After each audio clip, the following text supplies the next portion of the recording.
Halo adik-adik, berjumpa lagi di channel Bimbel Pawawan atau YSC Education. Di video kali ini saya akan melanjutkan dari video sebelumnya, yaitu membahas mengenai bab kelas 10, yaitu tentang virus.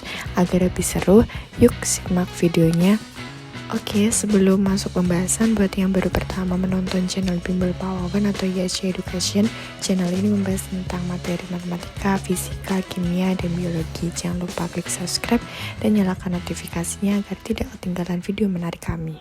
Oke, di sini saya akan menjelaskan tentang materi bab 2, yaitu tentang virus. Di sini untuk slide pertama adalah untuk definisi virus sendiri. Virus merupakan suatu parasit yang memiliki ukuran mikroskopik yang dapat menginfeksi sel mikroorganisme atau organisme biologis.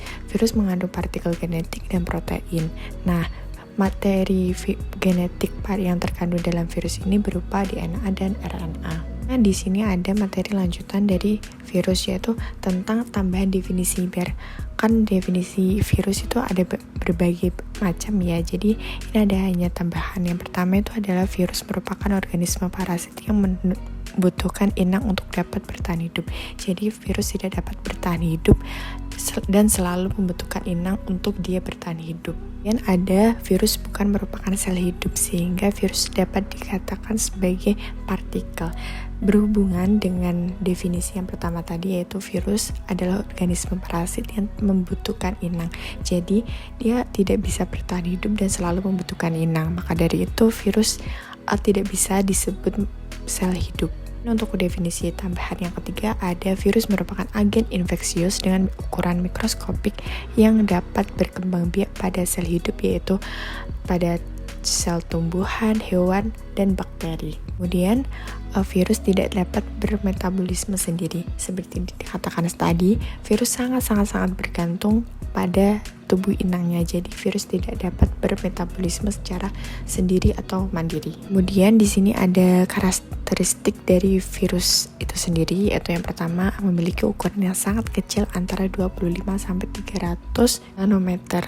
Jadi untuk melihat bentuk perkembangbiakan virus itu harus menggunakan mikroskop. Kemudian untuk karakteristik yang kedua adalah hanya memiliki satu macam asam nukleat saja, yaitu DNA dan RNA. Jadi di dalam virus tersebut ada satu macam saja asam nukleat, yaitu DNA dan RNA. Nah, jadi dapat disimpulkan bahwa di dalam virus itu sendiri hanya memiliki satu asam nukleat saja, yaitu DNA atau RNA. Jadi satu-satu ya, ketika sudah ada DNA berarti mungkin tidak ditemukan RNA di dalam virus tersebut. Nah, jadi perbedaan sel prokaryotik dan sel eukaryotik dan virus, yaitu sel prokaryotik dan sel eukaryotik memiliki asam nukleat berupa DNA dan RNA. Jadi berdua, sedangkan virus hanya memiliki satu asam nukleat saja, yaitu DNA atau RNA saja. Kemudian di sini ada struktur virus. Yang paling atas yaitu adalah tempat diletakkannya asam nukleat yang tadi, yaitu DNA atau RNA. Kemudian disusul ada caspid. Nah, caspid itu sendiri adalah merupakan suatu lapisan pelindung. Nah, lapisan ini tersusun dari rangkaian kapsomer yang terdapat di bagian suatu tubuh virus. Nah, fungsi utama pada bagian yang satu ini adalah untuk membungkus asam nukleat, baik RNA atau DNA itu sendiri. Jadi, fungsi caspid adalah untuk membungkus asam nukleat tersebut dan melindungi. Kemudian di sini ada selubung ekor. Nah, fungsi selubung ekor ini adalah untuk menginfeksi DNA virus ke dalam sel host spes dan juga menjadi tempat penghubung antara kepala virus dan lempeng dasar. Sedangkan lempeng dasar berfungsi untuk tempat melekatnya serabut ekor dan jarum penusuk pada virus ini. Kemudian ada serabut ekor. Nah, serabut ekor ini berfungsi untuk sebagai penerima rangsangan, juga menempel pada sel inang. Jadi ketika virus akan menginfeksi sel inang, dia akan menempel pada sel inang. Nah, ini menggunakan serabut ekor tersebut. Nah, di sini juga saya tampilkan tentang penjelasan sedikit tentang struktur virus. Nah, yang pertama kan tadi ada seperti kapsid, terus ada selubung ekor, serabut ekor, dan jarum penusuk. Nah, di sini ada bagian kepala. Bagian kepala ini dibungkus oleh selubung protein tadi, yaitu kapsid. Nah, di sini juga saya sudah tuliskan bahwa kapsid berfungsi sebagai memberi bentuk tubuh virus dan melindungi virus dari kondisi lingkungan sekitarnya. Kemudian isi tubuh. Nah, di isi tubuh virus ini tersebut ada materi genetik, yaitu DNA maupun RNA. Kemudian di bagian ekor adalah bagian tubuh virus untuk meletakkan diri dengan sel inang. Nah, seperti yang saya katakan tadi bahwa di ekor ini ada serubung ekor yang berfungsi untuk meletakkan virus tersebut di sel inang. Nah, di sini juga ada reproduksi virus. Nah, virus ini bisa bereproduksi namun tidak pada dirinya sendiri, jadi bereproduksi pada sel inang. Yang pertama ada sirkus litik. Nah, di sirkus litik ini ada beberapa tahapan nih. Yang pertama ini ada tahapan absorpsi, yaitu tahapan virus menempel pada bakteri. Jadi pada tahapan ini virus akan menginfeksi sel inang. Nah, sebelum menginfeksi, virus harus menempel dulu pada suatu bakteri atau sel-sel hidup lainnya. Kemudian ada tahap penetrasi atau injeksi atau infeksi.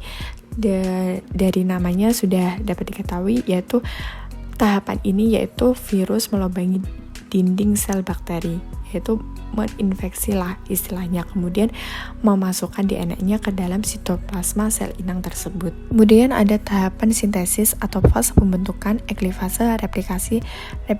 Nah, DNA virus yang masuk ke dalam bakteri tersebut akan mempengaruhi metabolisme bakteri, kemudian dibentuklah DNA virus dan protein yang baru.